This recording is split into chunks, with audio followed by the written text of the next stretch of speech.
ये सब हमारे प्रारब्ध कर्म में, भोगिए, भोगने से बचिए मत।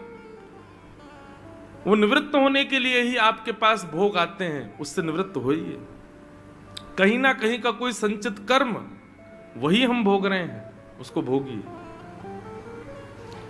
कई लोग होते हैं अपने जीवन में आए हुए कष्टों को दूर करने के लिए फिर दुनिया भर के तंत्र करते हैं, ये करो, ये करो, यहाँ पे ये चढ़ा दो, वहां पे वो कर आओ, वहां पे बीच में चौराहे पे ये धर आओ, ये कर आओ, इससे तुम्हारे घर में सुख शांति आ जाएगी।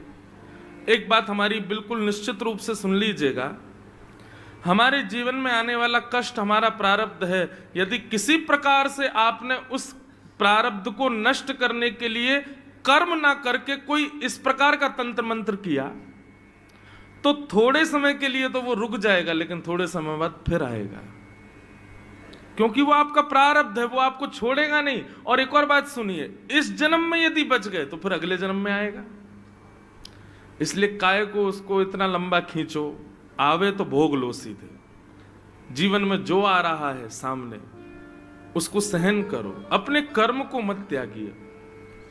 मैं कल परसों एक बालिका आई थी छोटी सी, उसको मैं समझा रहा था, अर्जुन के मित्र हैं भगवान श्री कृष्ण, त्रिलोकीनाथ। महाभारत युद्ध होने पर अर्जुन सीधा ये कह देता, आप तो भगवान हो, आप तो सर्वनियंता सर्वाधार हो, हमें युद्ध करना क्यों पड़ रहा है, आप सीधे जिता दो हमको, आप चाह लोगे तो हम जीत जाएंगे। लेकिन नहीं, ठाकुर जी ने अर्जुन से बार बार गीता में यही कहा, युद्ध च, तू युद्ध कर, तू युद्ध कर। कितनी भी विषम परिस्थिति आ जाती थी, अर्जुन के तो बिल्कुल सामने ही बैठे होते थे भगवान, ठाकुर जी ये मुझसे मर नहीं रहा, इसको मार दो। नहीं, ठाकुर जी कहते खुद लग और कर, जो कर सकता कर, लेकिन कर, मेरे भरोसे मत पड़ा रहे।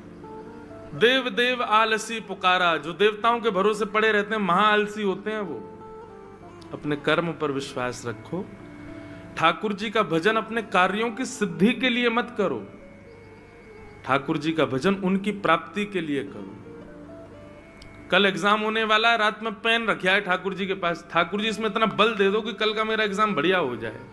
ठाकुर जी कहेंगे साल भर तू पढ़ा नहीं, अब मैं इसमें पेन में क्या शक्ति भर दूं भाई।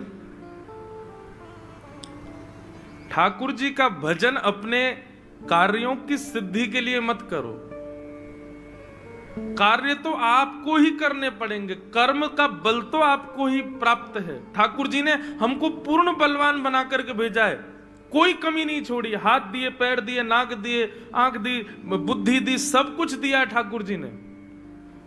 कई बार हम अपनी बुद्धि का प्रयोग करते हैं लेकिन सफल नहीं होते, तो उसमें यह समझो कि ठाकुर जी शायद चाहते हैं अभी थोड़े और परिश्रम करो। भाई अभी नहीं, तुम्हारा समय इस समय ठीक आएगा, उस समय रोने मत लग जाओ ठाकुर जी क्यों हम फेल हो रहे हैं, क्यों हम विफल हो रहे हैं। नहीं, सबका समय है, किसी का समय 25 वर्ष की आयु में आ जाता है, किसी का 70 वर्ष की आयु में आता है, सबका समय निर्धारित है, वो जब आना है तब ही आएगा। इसलिए भजन का जो बल है उससे अपने कार्यों की सिद्धि मत करो, कार्य तो आपके हाथ में है।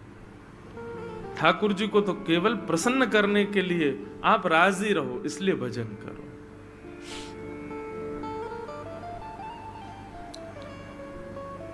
तो खूब प्रेम से आप लोग रहिएगा और कथा को बार बार श्रवण करते रहिएगा। और बंधुओं एक नियम बना लीजिए, ज्यादा नहीं, 20 मिनट 24 घंटे में से आप कुछ घंटे नींद को दो, कुछ घंटे खाने पीने को दो, कुछ घंटे पढ़ाई को दो, कुछ घंटे घर के कार्यों को दो, सब दो, बस 20 मिनट ठाकुर जी को दीजिए, इससे ज्यादा नहीं चाहिए आपके। और उस 20 मिनट में भी कोई ऐसा नहीं, बहुत देखिए बहुत ज्यादा पूजाएं भी नहीं करनी चाहिए कि 4-4 घंटे बैठे ही हैं ठाकुर जी के आगे, उठ ही नहीं रहे वहां से, ये स्तोत्र ये स्तोत्र ये स्तोत्र। ठीक है, समय आने पर इतना करो, लेकिन 20 मिनट भी करो तो बड़े भाव से करो, बहुत मन लगा के करो। और हम तो कहेंगे 20 मिनट जितना हो सके ना सत्संग सुनना प्रारंभ करो। सबके इतने बड़े बड़े महापुरुष हमारे भारत में हैं, भैया हम कितने भाग्यशाली हैं कि ऐसे प्रवक्ता, ऐसे बोलने वाले हमको अभी प्राप्त हैं। आगामी समय में कोई नहीं बचने वाला है। अब कथाओं का रूप भी बहुत बिगड़ चुका है। सब जगह मिलावट हो गई है। इसलिए अभी समय है, अभी भी कुछ संत जन हमारे भारत में ऐसे हैं जिनके प्रवचन सुनकर के जीवन में परिवर्तन आ सकता है। सुनिए, 20 मिनट रोज कोई ना कोई सत्संग जरूर सुनो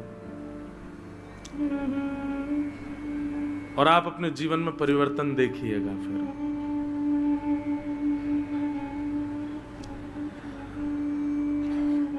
तो कथा को जीवन में एक स्थान दीजिए, 20 मिनट का स्थान दीजिए। बस हमारा काम तो यही है भैया कि कैसे भी आपके चित्त में भगवत प्रेम प्रकट हो। ठाकुर जी एटीएम मशीन नहीं है कि रोज रोज उन पर बस नारियल वारियल चढ़ा चढ़ा करके उनसे मांगते ही रहो, बस नहीं। वो प्रेम करने के सर्वशुद्ध साधन हैं। उनसे प्रेम करके देखिए, बहुत सुख की प्राप्ति होती है। ठाकुर जी से जब प्रेम हो जाता है ना, तो कितने भी कष्ट जीवन में आए उनका अनुभव नहीं होता, वो पता नहीं चलते। इसलिए भैया भगवत प्रेम स्थापित हो, इसीलिए हम अपनी पोथी लिए पूरी दुनिया में घूमते रहते हैं। आप सबके चित्त में ये प्रेम प्रकट हो।